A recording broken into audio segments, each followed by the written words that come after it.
everybody. This is DrHack, and we're going to continue on with our Scandinavian today. Let's beat this thing. We're going to push our ideas of time-based opening forward, guys. Now, if you don't know what I just said, you should go back to the last video where I described time-based openings in detail. Otherwise, just hang here. Maybe you'll be fine. I don't know. Right. So I did just have lunch as well. It was delicious, and I recommend, being well fed as you come into this video so you can sleep better. Just kidding. Okay, so when we play the Scandinavian for black, and we're trying to figure out how to beat it, and we're very interested in what happens when his queen takes this pawn today. There are other moves. We'll get to those. Don't worry. And now we think about this one and we remember our time-based ideas and we say, how do we get our little pieces out faster than him? How do we get our major pieces out faster than him? And we see that we have a knight that can attack a queen and we immediately go for it. So far, so good, right? And I know from having studied this a lot that the queen goes to one of three spots. Okay? And you should also know that the queen goes to one of three spots. But what happens when they don't? Well, that's what we looked at last time. Take a look over here for a second. In the Masters database, they're playing Queen A5 or Queen to D6 almost 90% of the time, right? Or maybe 91% of the time, depending on where that falls. Why would they do that? It stands to reason that there's something going on there if the Masters love that so much. Let's look at the amateurs. And this database that we're looking at now is everybody who's average on Lichess and below. All the average and below players, what are they doing? The queen's going all the way back to where she started most of the time. Sometimes she's going to A5, and then there's a bunch of these checks. 27% of the game plus 38% of the game, they're doing not what the Masters are doing. That makes this opening very different for you to study versus what a master studies. Okay, well, last time we looked at these checks and we said, how do we stay ahead in time? Okay. So I suppose we need to understand this next, just because we need to know what the right idea is, in case your opponent knows it. I don't know that they will. Why would they play the queen here or here most of the time? What do those things have in common? Fix your peepers over here for a minute. You see E5? You see how they're both connected to that square from there? What would happen if we played a random move here? I'm going to play an A-pawn move. And he put his pawn in the center of the board like so. How do we feel about that? Now, there's something I didn't tell you about time-based openings last time, and I want to fill you in now. This is really, really important stuff. And that is that time is a temporary thing in chess. If you slow down your progress, or you play moves without a plan, or you do something that doesn't really move forward towards the inevitable checkmate, towards the end of the game, your opponent will catch up in time. Because it's temporary. If you have three pieces in the game and he has one, and then you play two pawn moves, he'll have three pieces in the game, and so will you. He will have caught up, right? And so, in order to make sure that we can stay ahead in time, and we can run forward and have the inevitable attack that we want, right? We can't let our opponent have more space than us, because more space means freer development. Freer development means they catch up in time. If you were to have to put a pawn at D3, imagine how these pieces play the game, right? With this pawn sitting here. Queen can't get in very easily. Bishop and knight are fighting over some squares, getting out. So is the queen. Makes it much more difficult, doesn't it? So your opponent is thinking, if I somehow fix a pawn at E5, or even C5 for that matter, if I can fix a pawn that far forward on the board, that will stop white from playing his big space. He won't be able to get his pieces to where he wants them, and therefore I will neutralize his advantage. That's what he's thinking, even if he doesn't know he's thinking it. That's why they do this and this most often in Masters.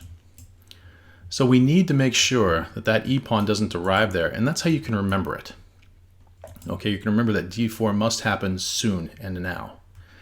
Because now if they do it, this is keeping the game firmly in the area of a time-based opening, and now we want to get our pieces into the game rapidly, which means this move is going to be critical, right? We get an extra turn, his queen will move again, we'll get further ahead. And that means we shouldn't trade the queen, because we need it to sit right there while we develop and attack it. Okay. Now I would stop here. I would say we understand this position. We're going to gain time and get more pieces in the game faster than black. Unfortunately, that's not the whole story here. Okay? Because black has some really tricky moves that we should probably at least notice. And one of those tricky moves is this one.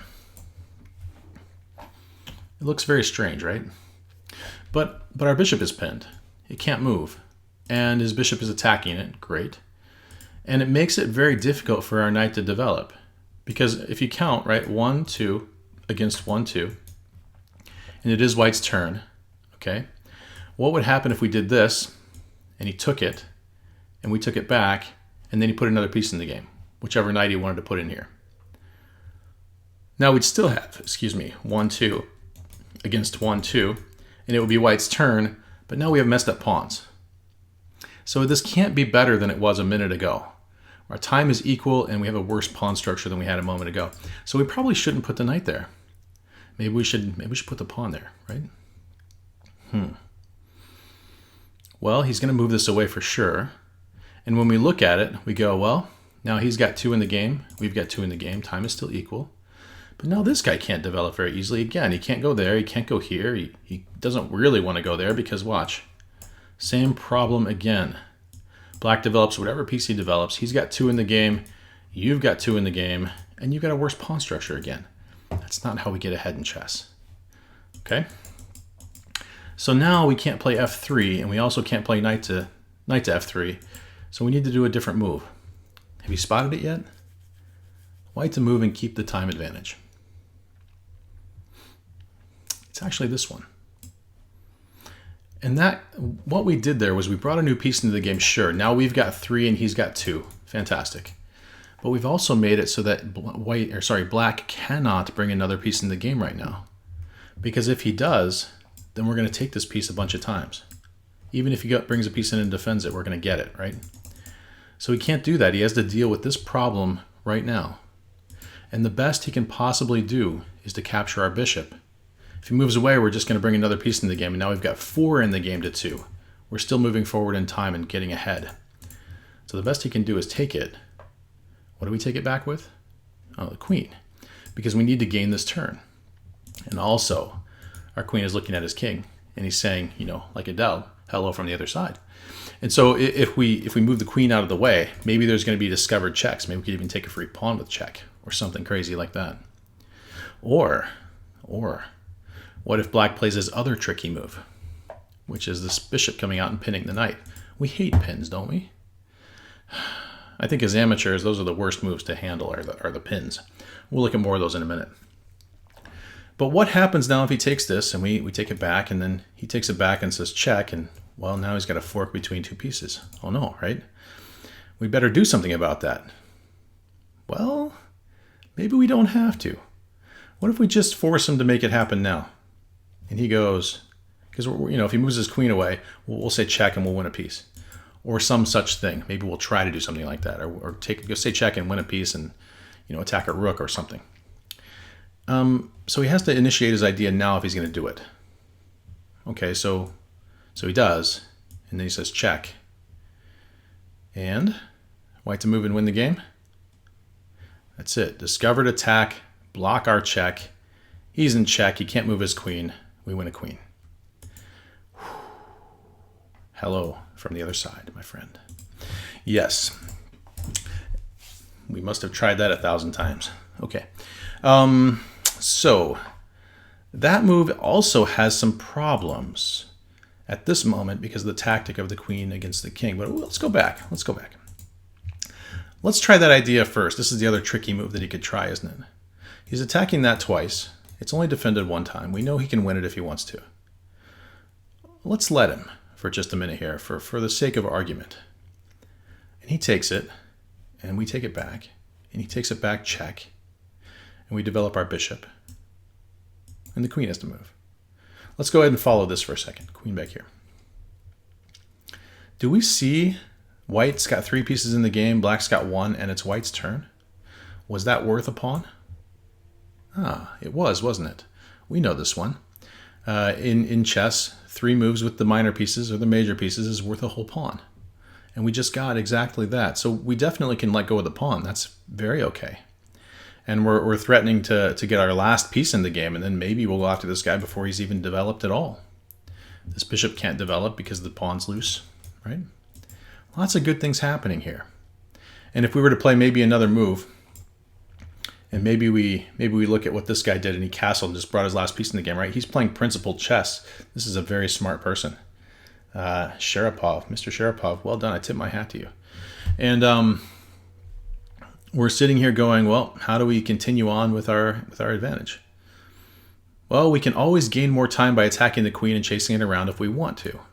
Or we could just castle and get out, continue on with our game and try to go after this guy. He's also very big. And you'd end up with a position maybe not unlike this one. For kicks, just for kicks here. Look at his side of the board and tell me where all the weak spots are. What pieces are not defended by anything? And then what pieces are attacked the same number of times that they're defended? Pause the video if you have to. Okay, in chess, right, the rooks are always undefended at the beginning of the game. Those are the easy ones. We move this bishop, therefore that pawn will always be undefended. This one is attacked once and defended once. Our weak spots in this game for black look like that, and they always look like that. Unless, of course, that one gets weak too. But right now the queen's defending it. So if you were trying to play a move that went after one of those weak spots, let's just say you had to pick a move, how would you play a move that attacked one of those things? It's hard, right? Our knights can't really get there. Our knight can't really get there. If the bishop were to get there, we'd end up trading queens. Okay, but the bishop could do it. The rook could slide across and do it. Okay, that's something. If you saw that one, well done. Look at this move.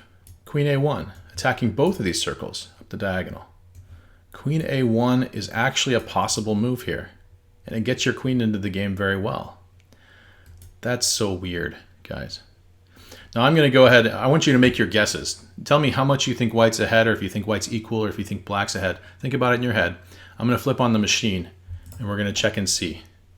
Okay? All right, hope you got your guess. 3, 2, 1. Pretty darn equal. White is slightly ahead. Huh. Would you look at that? Queen A1 is the move. Oops. Didn't know that was going to be actually the move. Well done. Okay, so white's ahead, and he can give up the pawn because he got 3 moves for it, and that's how we can judge whether we're ahead or behind in this opening. Let's go back for a minute. Let's see this again. Because what I'm interested in now is the idea that black maybe doesn't want to play this pawn forward. Maybe he doesn't. Maybe he's just looking at this and going, I just want to play a good move here, and I want to try to fight for that time advantage. Okay, let's fight for it. Let's play a piece in the game. And let's play a piece in the game for white because, we have to get him in the game. Now remember, black's going to have to play a pawn forward eventually, and you're going to get 1 extra turn when he does that with white. So as we develop, right, let's play the most annoying move we can possibly play for black. Actually, let's check and see if the amateurs are all doing it. Almost 50% of the time they're going to pin the knight. That's exactly what we'd expect to happen. Okay. And now we have 3 pieces in the game for black, 2 for white. We need to fight for time. We can do that with one very excellent move here. See if you can come up with it. Okay, so if we were just to develop, let's say develop bishop e2. That's fine. We're keeping the status quo. We're keeping 3 pieces developed versus 3 pieces developed. That's not getting ahead, right? That's just equal. If we play a move like this bishop out to f4, same problem. We're not getting ahead really. Okay, we could play it to d2, I guess. That's down here. That's still developing. Maybe you get a little bit of time by discovering with the knight later. That's a really nice move, but you're not getting ahead. Have you ever had a coach tell you not to play the h-pawn forward? Yeah, I'll never tell you that. Because I happen to think this is a great tool in our toolbox. And to tell people not to do it is a disservice. Especially when the weak spots in the game are up here. Watch what happens if he takes the knight. Oh, he's got to do something about that now. How about that? We gained a turn. He wastes a turn with the pawn. Now it's 2 versus 2. We get another turn. And I would suggest aiming a bishop at a queen, because that's very likely to get you another turn, because they'll be nervous about this guy and they'll move him away, right? Or at least you'll get a free knight move in a minute. And so we're gaining time all over the place, and we still know that he has to move one of these to get his bishop out. So we're ahead even one more turn than we think we are, especially if he makes a queen move here. Whatever he ends up doing with it, queen to d8, queen to b6, this would be completely undeveloping it. He's looking at a pawn and he's saying, I want that pawn, and we go ahead, I got my 3 turns. Do your worst. You know? That's how this opening works, time-based. Just let him have it. And then play your game. And develop your stuff so fast that you get an attack before he's completely ready. Wow, right? Good stuff. I can't wrap up there. Oh my goodness, I forgot. What happens if he doesn't take the knight? You guys are probably screaming at your computers right now. I'm sorry about that. Yeah, let's make sure that we do understand. He doesn't take the knight. Did he get a new piece in the game on that turn? No, because he had to move away. What if we play g4 now? And now what if we play knight to e5? Remember, our king can be very safe on the queen side. We're going to be fine and happy over there hiding behind these 3 pawns. What did we do with this move? Why is this here? Why did we place the bishop there on purpose? We did that deliberately. We made him move there. And then we put our knight on e5. We did that deliberately. What happens if he ever moves the h-pawn now? Let's say he moves h6. What happens to his king? Is that a weak spot? Yeah, I think it might be. You can aim a bishop at it. Maybe you can aim a queen at it later. That's going to be very hard for him to defend again, except by putting the king in the very strange place here. So that's now a soft spot forever. You can even attack it with a pawn later if you wanted to. So he can't move the h-pawn very easily, can he? What happens if he gives you another turn and you force him to move the h-pawn? Because now his bishop's almost trapped. Now I suppose if you're looking at this critically, you might say, hey, he could put the bishop here. But when he does that, we always have the f-pawn. And then he'll be back here somewhere. And we can always capture it with the knight if we need to on there. And on here, it's attacked by a knight as well. We just have to get the bishop in place before we free the knight up to go do it. So this bishop isn't long for this world. He's not going to be a danger to us too much longer. And if he moves the h-pawn, we're absolutely going to grab that guy off the board, because that makes this into a weak spot and this into a weak spot. And the only move left to think about then is what happens if he tries to trade our knight off right now. Think time-based things. Small pieces attacking big pieces, let's say. You know, checks, captures, all that stuff. Right? Where does that queen go? Riddle me this. It's almost out of moves, isn't it? It's going to go here. It's going to go here. Or, is that it? That might be it. I can't see any more, can you? Nothing else is safe. We put him here, and now all of a sudden there's a discovered attack with this piece. Okay, right? Now what if our bishop comes out and attacks this now? Oh no, we're gaining time. We're attacking all the stuff we can attack when we can attack it. That's not defended, therefore we should probably go and get it. Wow. I think I'll leave it there. This opening is super dynamic and, to me, super fun. We're threatening here check to win the queen. He'll surely fix that. Sincerely hope this helps somebody. You guys take care. Bye now.